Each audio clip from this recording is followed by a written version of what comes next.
Hello viewers, আসসালামু আলাইকুম। আজকে আমি তৃতীয় শ্রেণীর ইংলিশ ফর টুডে এই বইটার সমাধান করব। এগুলো আমি বলছি, তোমরা শোনো। ফাতিহা কি বলেছে? গুড মর্নিং, শুভ সকাল। গুড মর্নিং অর্থ শুভ সকাল। হোয়াটস ইউর নেম, তোমার নাম কি? সঞ্জয় কি বলছে?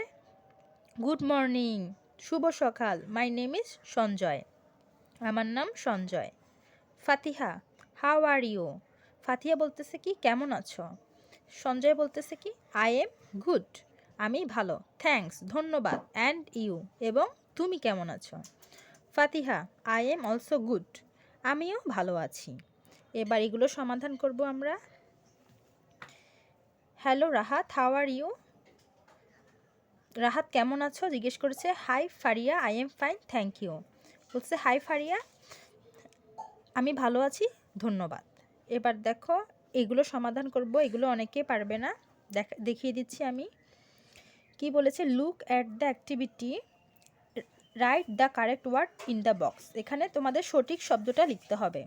Rana, good morning, what's your name?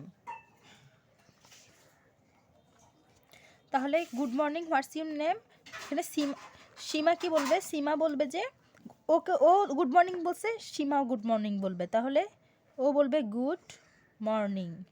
এই গুড মর্নিং বরাবর গুড মর্নিং লিখতে হবে। Good morning, my name is Rana. Rana যেহেতু জিজ্ঞেস করছে good morning, what's your name, Seema বলবে গুড মর্নিং, সীমা বলবে good morning, my name is Seema. এটা সীমা উত্তর দিয়েছে, তাই মাই নেম ইজ সীমা হবে। তারপরে এখানে সারা গুড মর্নিং হবে। সারা কি বলেছে? Good morning, good morning. What is your name? Manik কি বলবে? মানিকও গুড মর্নিং বলবে। Good morning,